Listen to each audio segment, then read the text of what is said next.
নমস্কাৰ ছাত্ৰ ছাত্ৰীসকল আমি আজি কাৰ্বন আৰু তাৰ যৌগৰ পাঠটোৰ তৃতীয় খণ্ডত আহিছো ইয়াৰ আগৰ প্ৰথম আৰু দ্বিতীয় খণ্ড দুইটাতে আমি কাৰ্বনৰ পৰিচয় লগতে কাৰ্বনে গঠন কৰা যেটো সহজীৱ বান্ধনী আৰু বিভিন্ন প্ৰকাৰৰ কাৰ্বনৰ যৌগৰ বিষয়ে আমি জানিলো এতিয়া আজি আমি আলোচনা কৰিম কাৰ্বনৰ যৌগবোৰৰ নামাকৰণ কিদৰে কৰা হয় আজি আমি এই খণ্ডটিত কাৰ্বনৰ সংখ্যাৰ ওপৰত ভিত্তি কৰি কাৰ্বনৰ যৌগবোৰ কেনেদৰে নামাকৰণ কৰা হয় তাৰ বিষয়ে আলোচনা কৰিম কাৰ্বনৰ সংখ্যা নাম আৰু সিহঁতৰ গঠন যদি এটা কাৰ্বন থাকে তেতে তাক কোৱা হয় মিথ আৰু ইয়াৰ গঠন হ'ল কাৰ্বন এটা লগত চাৰিডাল বান্ধনী থাকিব এটা কাৰ্বন থাকিলে আমি তাক কম মিথ আৰু যদি এক বান্ধনী থাকে তেতিয়াহলে তাক কোৱা হয় এলকেনত পৰিব আৰু তেতিয়া ইয়াক এই যৌগটোৰ নামে হ'ব মিথেন ইয়াৰ পিছত আমি যাম দুটা কাৰ্বন থাকিলে কি কয় ইয়াক দুটা কাৰ্বন থাকিলে আমি তাক কম ইথ আৰু আমি দেখিলো দুটা কাৰ্বন এই দুটা কাৰ্বন যেটো আছে গতিকে ইয়াক আমি ইথ বুলি কৈছো কিন্তু যেহেতু এক বান্ধনী আছে ইয়াত এক বান্ধনী থাকিলে আমি এলকেনত ধৰু আৰু এলকেনত থকাৰ কাৰণে ইথ শব্দটোৰ পৰা আহি এক বান্ধনী আছে যৌগটোত গতিকে ইয়াৰ নাম হ'ব ইথেন প্ৰথমটো হ'ল মিথেন দ্বিতীয়টো ইথেন এটা কাৰ্বন থাকিলে মিথেন দুটা কাৰ্বন থাকিলে ইথেন এতিয়া আমি যাম তিনটা কাৰ্বন থাকিলে কি কয় তিনটা কাৰ্বন থাকিলে তাৰ নাম হয় প্ৰপ আৰু কাৰ্বন তিনটা এটা দুটা তিনটা আৰু যেহেতু ইহঁতৰ মাজত এক বান্ধনী আছে কাৰ্বন কেইটাৰ মাজত গতিকে এলকেনতে আছে আৰু এলকেনত থকাৰ কাৰণে এই যৌগটোৰ নাম হ'ব প্ৰপৰ পৰা আহি প্ৰপেন হ'ব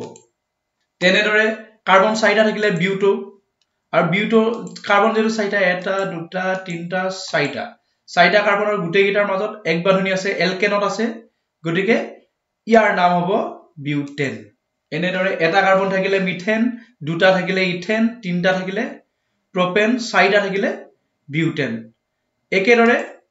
যদি পাঁচটা কাৰ্বন থাকে আমি তাক কম পেন্টেন কাৰ্বন পাঁচটা আছে ইয়াত ঠিক তেনেদৰে ছটা কাৰ্বন থাকিলে আমি তাক কম হেক্সেন সাতটা কাৰ্বন থাকিলে আমি তাক কম হেপটেন একেদৰে আঠটা কাৰ্বন থাকিলে অক্টেন নটা কাৰ্বন থাকিলে আমি ননেন 10টা থাকিলে ডেকেন ইত্যাদি আমি বান্ধনীৰ ওপৰত ভিত্তি কৰি আৰু কাৰ্বনৰ সংখ্যাৰ ওপৰত ভিত্তি কৰি জৈৱ যৌগবোৰক নামাকৰণ কৰো এতিয়া আমি যাম বান্ধনীৰ ওপৰত নিৰ্ভৰ কৰি জৈৱ যৌগবোৰ কেনেদৰে নামাকৰণ কৰা হয় আমি চাও কাৰ্বন এটা আছে কাৰ্বন ইয়াত দুটা হ'ল দুটা কাৰ্বন আছে আৰু সিহঁতৰ মাজত বান্ধনী আছে এক বান্ধনী আৰু এটা কাৰ্বন ললো মুঠতে কাৰ্বন হ'ল ইয়াত তিনটা আটাইকেইটা কাৰ্বন পৰমাণুৰ মাজত আছে এক বান্ধনী আৰু আমি এইমাত্ৰ পাইছিলো যে এটা কাৰ্বন থাকিলে নামটো হয় মিথেন দুটা থাকিলে ইথেন আৰু ইয়াত যেটো কেটা আছে তিনটা গতিকে এই যৌগটোৰ নাম হ'ব প্ৰপেন কাৰ্বন তিনটা থাকিলে প্ৰপেন হয় গতিকে আমি এই যৌগটোৰ নাম দিলো প্ৰপেন আৰু ইহঁতৰ মাজত আছে এক বান্ধনী এলকেনত পৰি আছে এইবাৰ যাম আমি কাৰ্বন তিনটা থাকিব কিন্তু সিহঁতৰ পৰমাণু যিকোনো দুটা কাৰ্বনৰ মাজত আছে ডি বান্ধনী আমি পাইছিলো এলকেনত এক বান্ধনী এলকিনত ডি বান্ধনী এলকাইনত ত্ৰি বান্ধনী ইয়াত যেটো ডি বান্ধনী আছে গতিকে এই যৌগটো নিশ্চয় এলকিনত পৰি আছে আৰু দেখিলো কাৰ্বন তিনটা আছে গতিকে প্ৰপেনত আছে তাৰ লগত যেটো ডি বান্ধনী এলকিনত আছে গতিকে এই যৌগটোৰ নাম হ'ব প্ৰপিন একেদৰে বিউটেন যদি থাকে বিউটেনত যদি ডি বান্ধনী থাকে আমি তাক কম বিউটিন হেক্সেনত থাকিলে হেক্সিন এনেদৰে নামাকৰণ কৰা হয় এতিয়া আমি যাও কাৰ্বন ইয়াত চাৰিটা আছে আৰু মাজত যেটো এক বান্ধনী আছে এই যৌগটোৰ নাম বাৰু কি হ'ব এই যৌগটোৰ নাম হ'ব এক বান্ধনী আছে আৰু লগতে কাৰ্বন চাৰিটা হলে বিউটো আৰু এলকেনত আছে গতিকে বিউটেন হ'ব নাম ইয়াৰ পিছত আমি যাম কাৰ্বন চাৰিটাই আছে কিন্তু এইবাৰ আছে ত্ৰিবান্ধনী থাকে কোন এলকাইন এলকেনত এক বান্ধনী এলকিনত ডি বান্ধনী আৰু এলকাইনত ত্ৰিবান্ধনী যেটো এলকাইনত আছে ত্ৰিবান্ধনী আছে গতিকে এলকাইনত পৰি আছে আৰু লগতে ইয়াত কাৰ্বনৰ সংখ্যা হ'ল 4টা বিউটো লগত ত্ৰিবান্ধনী আছে এলকাইন গতিকে বিউটাইন হ'ল এই যৌগটোৰ নাম হ'ব বিউটাইন ঠিক তেনেদৰে আমি পেন্টেনত যদি ত্ৰিবান্ধনী থাকে আমি পেন্টাইন পাম হেক্সেনত যদি ত্ৰিবান্ধনী থাকে হেক্সাইন এনেদৰে আমি বান্ধনিৰ ওপৰত ভিত্তি কৰি জৈৱ যৌগবোৰক নামাকৰণ কৰিব পাৰো ইয়াৰ পিছত আমি জানিম বিষম পৰমাণু কাক কয় ইংৰাজীত কয় হেটাৰো এটম হাইড্ৰকাৰ্বন আটাইতকৈ গুৰুত্বপূৰ্ণ হাইড্ৰকাৰ্বনত হাইড্ৰোজেন বা কাৰ্বনৰ বাহিৰে আন মৌল যদি থাকে তাক কয় বিষম পৰমাণু অৰ্থাৎ আমি পাইছিলো যে হাইড্ৰকাৰ্বন মানে হল হাইড্ৰোজেন আৰু কাৰ্বনৰ যৌগ যদিহে কেনেবাকৈ তাত আন কোনো মৌল আহি যায় হাইড্ৰোজেন আৰু কাৰ্বনৰ বাহিৰে যেনে অক্সিজেন আহিব পাৰে নাইট্ৰোজেন আহিব পাৰে সালফাৰ আহিব পাৰে কেতিয়াবা ক্লোৰিন আহিব পাৰে ব্ৰোমিন আহিব পাৰে ইত্যাদি মৌলবোৰ যদি কেনেবাকৈ হাইড্ৰকাৰ্বনত আহি যায় তেতিয়া তাক কয় বিষম পৰমাণু এতিয়া আমি দেখিলো এটো কাৰ্বন শৃংখল এই কাৰ্বন শৃংখলটো কাৰ্বন আৰু হাইড্ৰোজেন আছে কেৱল হাইড্ৰকাৰ্বন যেহেতু গতিকে কিন্তু ইয়াতে যদি আমাৰ অক্সিজেন আহি যায় নাইট্ৰোজেন আহে নাইবা সালফাৰ ক্লোৰিন ব্ৰোমিন ইত্যাদি যদি আহি যায় তেতিয়া সেই মৌল কেইটাক কয় বিষম পৰমাণু কাৰণ ইহতে কাৰ্বন আৰু হাইড্ৰোজেনৰ যৌগৰ লগত হাইড্ৰকাৰ্বনৰ সৈতে নিমিলে বিষম পৰমাণুবোৰক অনা কাৰ্বন মৌল বুলিও কোৱা হয় এই বিষম পৰমাণুবোৰ কোন কোন পালো আমি যেনে অক্সিজেন হ'ব পাৰে nitrogen chlorine bromine sulphur iodine ইত্যাদিবোৰ বিষম পৰমাণু বুলি কোৱা হয় ইয়াৰ পিছৰ আমি জানিম কাৰ্যকৰীমূলক কাক কয় ফাংচনেল গ্ৰুপ কাৰ্যকৰীমূলকৰ ভূমিকা হাইড্ৰকাৰ্বনত আটাইতকৈ গুৰুত্বপূৰ্ণ আমি প্ৰথমে জানো যে কাৰ্যকৰীমূলকটো কাক কয় আমি এইমাত্ৰ পালো যে বিষম পৰমাণুবোৰ পালো হাইড্ৰোজেন আৰু কাৰ্বনৰ বাহিৰে হাইড্ৰকাৰ্বনত আন যদি কোনো মৌল আহে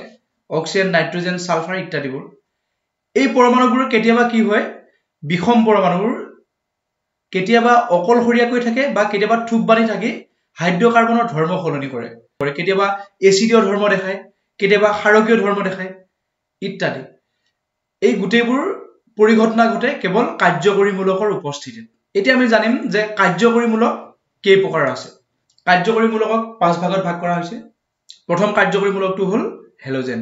পৰ্যাপিত তালিকাৰ 17 নম্বৰ বৰ্গৰ মৌলবোৰ 17 নম্বৰ বৰ্গত কোন কোন আছিল ক্লোৰিন ব্ৰোমিন আয়োডিন ইত্যাদিবোৰ 17 নম্বৰ বৰ্গত আছিল আৰু 17 নম্বৰ বৰ্গৰ মৌলবোৰ আটাইতকৈ সক্ৰিয় ধাতু আছে 17 নম্বৰ বৰ্গৰ মৌলবোৰ বিদ্যুৎ ঋণাত্মকতা আটাইতকৈ বেছি আছিল আৰু 17 নম্বৰ বৰ্গত থকা আটাইবোৰ মৌলকে কোৱা হয় হেলোজেন ঠিক তেনেকৈ আহিব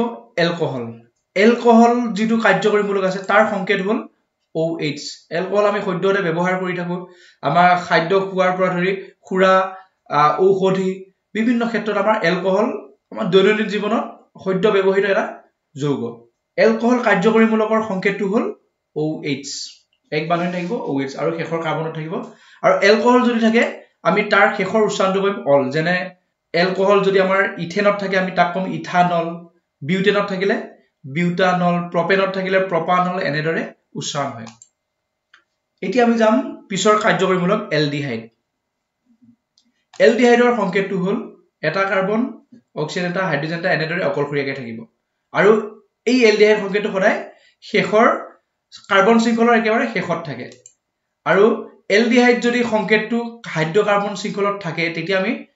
সেই হাইড্ৰকাৰ্বনটোক লাষ্টৰ শেষত আমি এল যোগ কৰিম শব্দটো নামাকৰণৰ শেষত আমি এল যোগ কৰিম যেনে যদি প্ৰপেন থাকে প্ৰপানেল বিউটেন থাকিলে বিউটানেল মিথেন থাকিলে মিথানেল এনেদৰে উচ্চাৰণ আহিব যদিহে এলডিহাইডৰ কাৰ্যকৰীমূলক আমি হাইড্ৰকাৰ্বনত পাওঁ এতিয়া আমি যাম কিটন কাৰ্যকৰীমূলকৰ সংকেতটো হল এটা কাৰ্বন এই কাৰ্বনটো হাইড্ৰকাৰ্বন শৃংখলৰ একেবাৰে মাজত থাকিব আৰু লগতে অক্সিজেনৰ এটা পৰমাণু থাকিব কাৰ্বনটোৰ লগত অক্সিজেন দ্বি বান্ধনিৰে যুক্ত হৈ থাকিব এনেদৰে থকা সংকেতটো আমি দেখিলে গম পাম যে ই কিটনৰ কাৰ্যকৰীমূলক আৰু ইয়াৰ উচ্চাৰণ আহিব অন অৰ্থাৎ যদি প্ৰপেনত থাকে প্ৰপানন বিউটেনত থাকিলে বিউটানন হেক্সেনত থাকিলে হেক্সানন এনেদৰে আমি নামাকৰণ কৰিব পাৰিম যৌগবোৰ ইয়াৰ একেবাৰে শেষৰ কাৰ্যকৰীমূলকটো হল কাৰ্বক্সিলিক এচিডৰ সংকেতটো আমি চাওঁ ইয়াতে শেষৰ কাৰ্বনটোত কাৰ্বন শৃংখলৰ একেবাৰে শেষৰ কাৰ্বনটোত অক্সিজেন দ্বি বান্ধনি থাকিব এটা অক্সিজেন আৰু এটা অক্সিজেনে হাইড্ৰোজেনৰ লগত লগ লাগি থাকিব অৰ্থাৎ OH আৰু প্ৰথম কাৰ্যকৰীমূলক আছিল আমাৰ হেলোজেনত আমি পালো ক্লোৰিন ব্ৰোমিন আয়োডিন এতিয়া এই হেলোজেন থাকিলে হাইড্ৰকাৰ্বনৰ নামবোৰ কেনেদৰে উচ্চাৰণ কৰিব কৰা হয় আমি চাম আমি এটা কাৰ্বন ললো আৰু হাইড্ৰজেন আছে ইয়াত আমি কি কৰিম প্ৰথমে ক্লোৰিন যোগ কৰিলো এটা হেলোজেন যোগ কৰিলো যেটো কাৰ্বন এটা আছে গতিকে আমি ইয়াক মিথেন কম মিথেনৰ লগত যদি ক্লোৰিন লাগি থাকে আৰু হেলোজেন লগাৰ লগে লগে আমাৰ উপসৰ্গত আহে গতিকে ইয়াৰ উচ্চাৰণটো প্ৰথমে আহিব যেটো ক্লোৰিন আছে গতিকে ইয়াৰ উচ্চাৰণ ক্লোৰো আৰু এটা কাৰ্বন আছে গতিকে মিথেন সেইভাবে এই গোটেই যৌগটোৰ নাম হ'ব ক্লোৰো মিথেন ঠিক তেনেদৰে কাৰ্বন আমাৰ তিনটা আছে আৰু হাইড্ৰজেন দিয়া হৈছে গোটেইটা কাৰ্বন তিনটা থাকিলে আমাৰ যৌগটোৰ নাম হয় এটা কাৰ্বনত মিথেন দুটাত ইথেন তিনটাত প্ৰপেন প্ৰপেনৰ লগত যদি আমি ব্ৰোমিন লগালো এবাৰ ব্ৰোমিন লাগিছে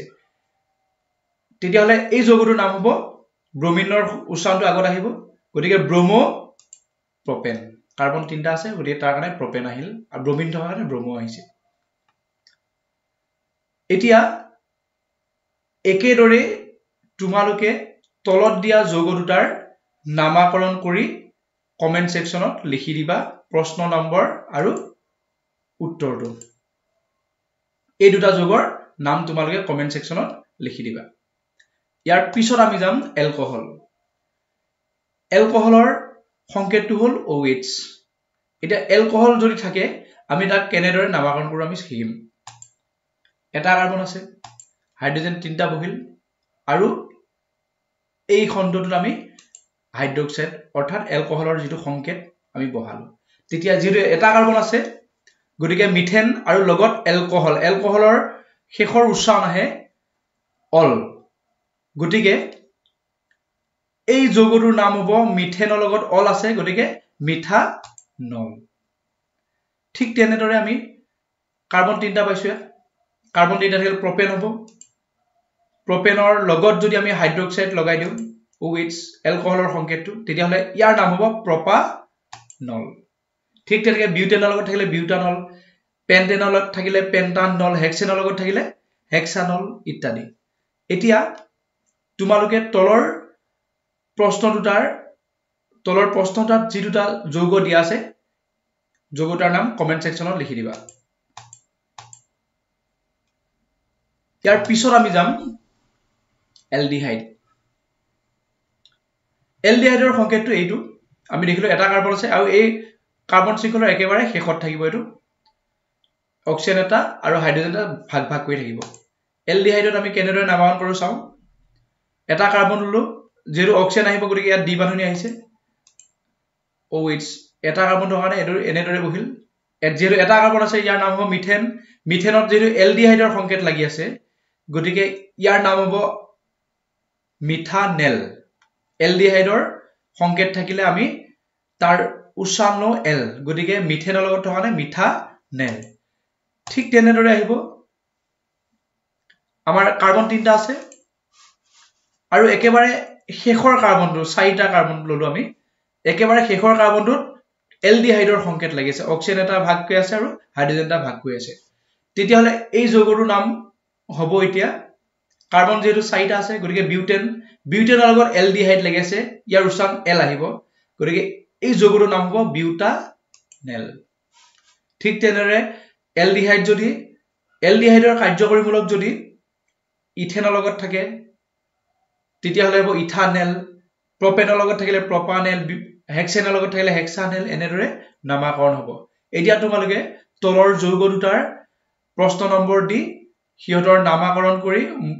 কমেন্ট সেকশনত লিখি দিবা ইয়াৰ পিছত আমি যাম কিটন কিটনৰ সংকেতটো হল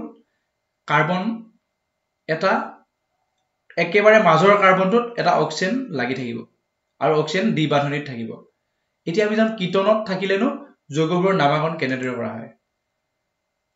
আমি দেখিলো কাৰ্বন দুটা আছে আৰু এটা কাৰ্বনত আমি কিটন লগালো মাজৰ কাৰ্বনটোত আমি আৰু এই সংকেত কিটনৰ সংকেত বিশেষকৈ মাজৰ কাৰ্বনৰ ক্ষেত্ৰত প্ৰযোজ্য হয় এতিয়া আমি দেখিলো ইয়াত কাৰ্বনৰ সংখ্যা 3টা মাজৰ কাৰ্বনটোত কিটনৰ সংকেত আছে অক্সিজেন অকলে দ্বি বান্ধনী লৈ আছে এতিয়া এই যৌগটোৰ নাম হ'ব কাৰ্বন যেটো 3টা প্ৰপেন লগত কিটনৰ উচ্চাৰণটো আহে অন গতিকে এই যৌগটোৰ নাম হ'ব প্ৰপানন কিটন থকাৰ কাৰণে প্ৰপানন কাৰ্বন তিনটা আছে প্ৰপেন লগত কিটনৰ সংকেত থকাৰ কাৰণে প্ৰপানন হল একেদৰে ইয়াত আমাৰ কাৰ্বন হল 4টা আৰু লগতে কিটনৰ সংকেত আছে এটা মাজৰ কাৰ্বনটোত এই যৌগটোৰ নাম হ'ব যেটো কাৰ্বন 4টা আছে বিউটেনৰ লগত অন লাগি আছে কিটনৰ কাৰ্যকৰীমূলক আছে অন লাগি আছে গতিকে এই যৌগটোৰ নাম হ'ব বিউটানন একেদৰে তোমালোকে হেক্সানন পেন্টানন ইত্যাদি অক্টানন আদি যৌগবোৰৰ নামকৰণ কৰিবা এতিয়া কিটনৰ ক্ষেত্ৰত আমি তলৰ 7 নং প্ৰশ্ন আৰু 8 নং প্ৰশ্ন আমি দুটা যৌগ দিছো এই দুটা যৌগৰ নাম তোমালোকে কমেন্ট সেকশনত লিখি দিবা শেষৰ অংশত আছে কাৰ্বক্সিলিক এসিড ইয়াত একেবাৰে শেষৰ কাৰ্বনটো এটা কাৰ্বন অক্সিজেন অকলহৰীয়াকে এটা আৰু এটা অক্সিজেন থাকিব হাইড্ৰোজেনৰ লগত অৰ্থাৎ এটা হাইড্ৰক্সাইড আৰু এটা অক্সিজেন এনেদৰে মূলকটো থাকিব এটো হল কিটনৰ সংকেত আমি এতিয়া যাম কাৰ্বক্সিলিক এসিড কাৰ্যকৰীমূলক থাকিলে আমি যৌগবোৰক কেনেদৰে নামকৰণ কৰো আমি ললো এটা কাৰ্বন আৰু দুটা কাৰ্বন ললো এই শেষৰ কাৰ্বনটোত কাৰ্বক্সিলিক এসিড জড়িত অক্সিজেন দুটা আছে হাইড্ৰোজেন এটা এনেদৰে যৌগটো আছে এই যৌগটোৰ নাম হ'ব এতিয়া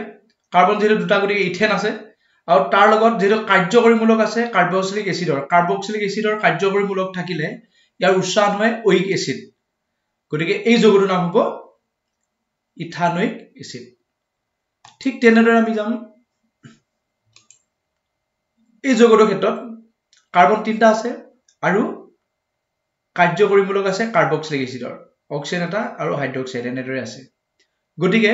এই যৌগটোৰ নাম হ'ব যেটো কাৰ্বন তিনটা আছে কাৰ্বন তিনটা থাকিলে প্ৰপেন হ'ব প্ৰপেনৰ লগত কাৰ্বক্সিলিক এসিড লাগি আছে গতিকে প্ৰপেনৰ লগত কাৰ্বক্সিলিক এসিড থকাৰ কাৰণে এই যৌগটোৰ নাম হ'ব প্ৰপানোইক এসিড আৰু ঠিক তেনেদৰে বিউটেনৰ লগত থাকিলে বিউটানোইক এসিড পেন্টেনৰ লগত থাকিলে পেন্টানোইক এসিড হেক্সেনৰ লগত থাকিলে হেক্সানোইক এসিড এনেদৰে নামকৰণ কৰা হয় এতিয়া তোমালোকে তলৰ 9 নং আৰু 10 নং প্ৰশ্নৰ যৌগ দুটাৰ নাম লিখি কমেন্ট সেকশনত পঠাবা পৰৱৰ্তী খণ্ডটোত আমি সংপৃক্ত হাইড্ৰকাৰ্বন অসংপৃক্ত হাইড্ৰকাৰ্বন আৰু কাৰ্বনৰ যিবোৰ এসিডীয় যিবোৰ ধৰ্ম আমি তাৰ বিষয়ে বিস্তৃতভাৱে আলোচনা কৰিম